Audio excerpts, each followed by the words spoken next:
Armed gangster. எல்லாத்துக்கும் இன்னியோட ஒரு முடிவு வச்சிரு. தப்பு செஞ்சா தட்டி கேட்க போலீஸ் வரும். ஆனா அந்த போலீஸ்காரே தப்பு செஞ்சா யாரையா கேட்கறது? அவன் மொத்தமே நான் முடிக்கிறேன்.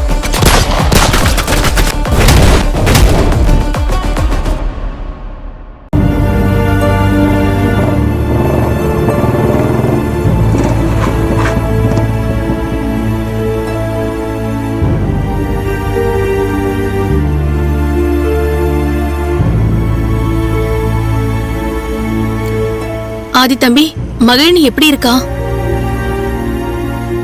ஆதி, மகிழினி ஓகேவா? கண் முடிச்சிட்டாளா? கண் முடிச்சிட்டா. இனிமே எந்த ஆபத்தும் இல்ல. ஒன்னும் கவலை இல்ல. நம்ம குடும்பத்துக்கு தீராத பழிய உண்டாக்கணும்னு பார்த்தா அந்த கடவுள் அவளையே காப்பாத்திட்டாரு, நம்மளையும் காப்பாத்திட்டாரு. ஏமா, மதியோட அப்பா அம்மாவுக்கு போன் பண்ணி எனக்கும் மதிக்கு நடந்த கல்யாணம் செல்லாதுன்னு கோர்ட்டுக்கு போவேன்னு சொன்னீங்களாமே. அவங்க மதியோட வாழ்க்கையை நினைச்சு ரொம்ப கவலைப்படுறாங்கம்மா. எதுக்குமா அவங்க கிட்ட இப்படி எல்லாம் பேசுறீங்க? நீங்க பண்றது கொஞ்சமா நியாயமா சொல்லுங்க? நீங்க இப்படி பேசுனதுனால அவங்க எப்படி பயந்து போயிருக்காங்க தெரியுமா? நான் அவங்க கிட்ட பேசுனதுக்காக நியாயம் கேக்குறியே?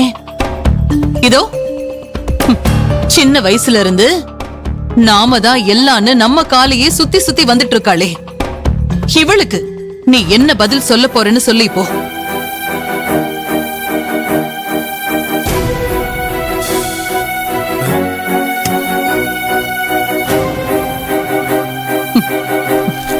இதோ இதெல்லாம் என்னன்னு உனக்கு ஞாபகம் இருக்கா இல்ல மறந்து போச்சா?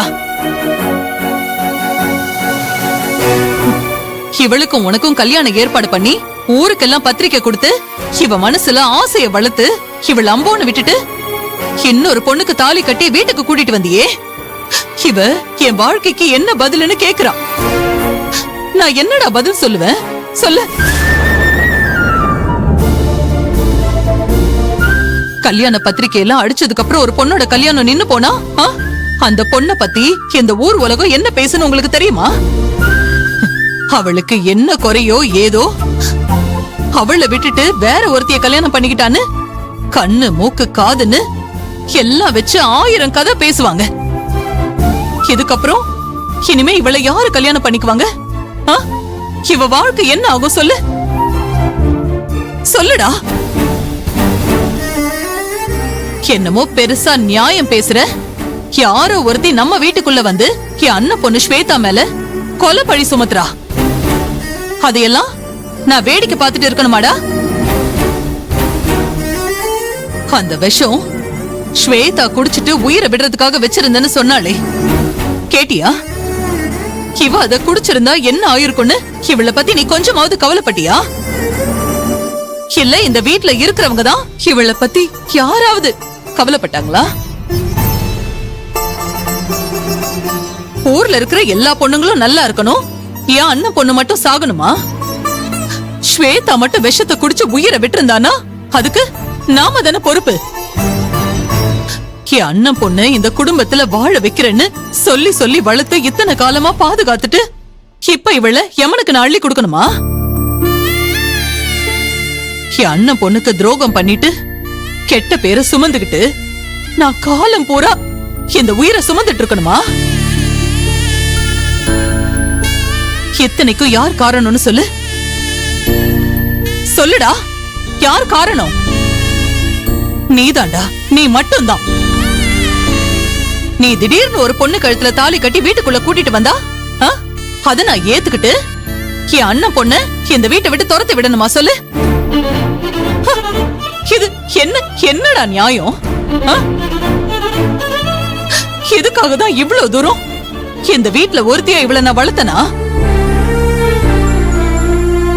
உங்க எல்லாருக்கும் தான் சொல்றேன், கேட்டுக்கோங்க. இந்த வீட்டுல வாரிசுன்னு ஒண்ணு பிறந்தா அது என் அண்ணன் பொண்ணு ஸ்வேதா மூலமா தான் பிறக்கணும். அதுதான் என் கனவு, லட்சியம், ஆசை எல்லாமே. அத முதல்ல புரிஞ்சுக்கோங்க. ஏமா, உன்னோட ஆசைக்காக ஆதி கல்யாணம் பண்ணிட்டு வந்த மதியே பலிகாடாக்கணுமா?